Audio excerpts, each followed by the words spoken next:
नमस्कार, मी सविता. नाद ब्रह्म किचनमध्ये तुमचं पुन्हा एकदा मनापासून स्वागत आहे.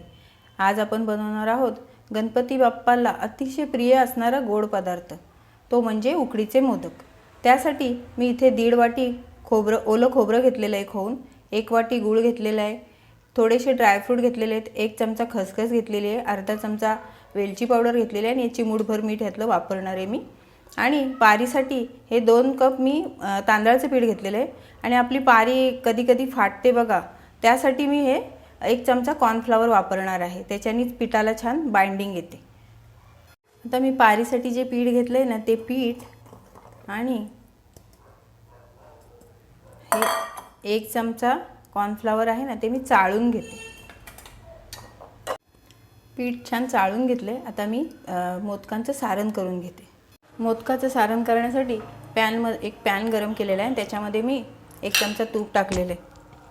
तूप गरम झाल्यावर त्याच्यावरती 1 चमचा घेतलेली खसखस आहे ही टाकून घेते आणि हे ड्रायफ्रूटसुद्धा मी टाकून घेते. त्याच्यावरती ड्रायफ्रूट थोडे छान असे भाजून घेते. ड्रायफ्रूट छान भाजून झाल्यावर आपण हे खोबरं घेतलेलं आहे, आपण ते त्याच्यावर टाकून घेऊया. 1.5 वाटी खोबरं आहे हे. आधी आपण हे छान ह्याच्यातलं थोडंसं जे ओलसरपणा आहे ना, तो निघून जाण्यासाठी आपण ह्याला 1 मिनिट असंच परतून घेऊया, म्हणजे त्याच्यातला ओलसरपणा निघून जाईल. 1 मिनिट परतल्यावर थोडा ओलसरपणा कमी झाला आहे. त्या स्टेजला आपण आता ह्याच्यामध्ये आपण हा घेतलेला वाटीभर गूळ टाकून देऊया. गूळ टाकून छान मिक्स करून घेऊया.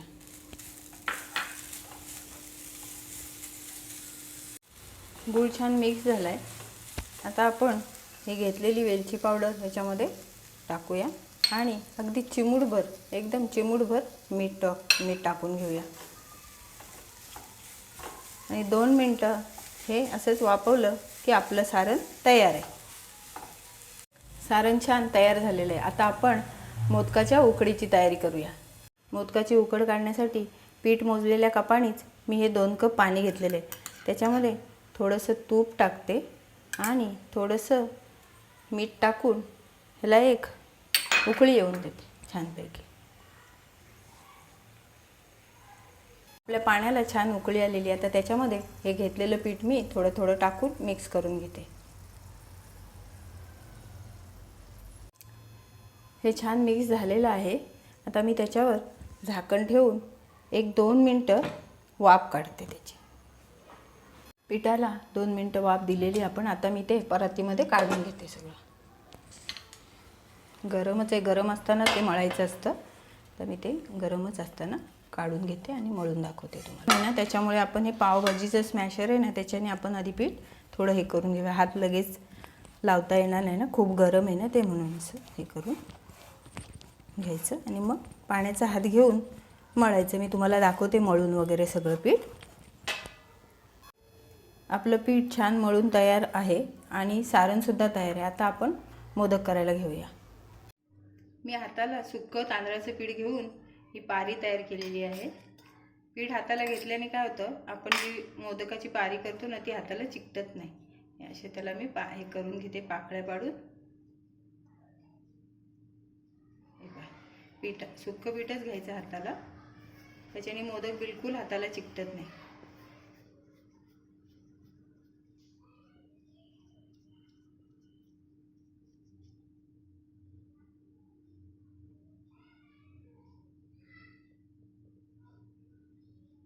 हे आपलं तयार आहे मोदक. सुक्कं पीठ घेतल्यामुळे बिलकुल पीठ हाताला चिकटत नाही. असेच मी सर्व मोदक करून घेते. आपले सर्व मोदक तयार आहेत. आता मी ते वाफवून घेते. तयार आहेत आपले गणपती बाप्पाच्या आवडीचे उकडीचे मोदक.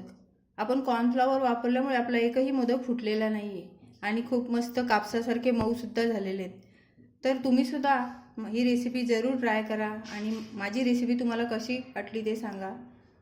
व्हिडिओ आवडली तर लाईक, शेअर आणि सबस्क्राईब करा. धन्यवाद.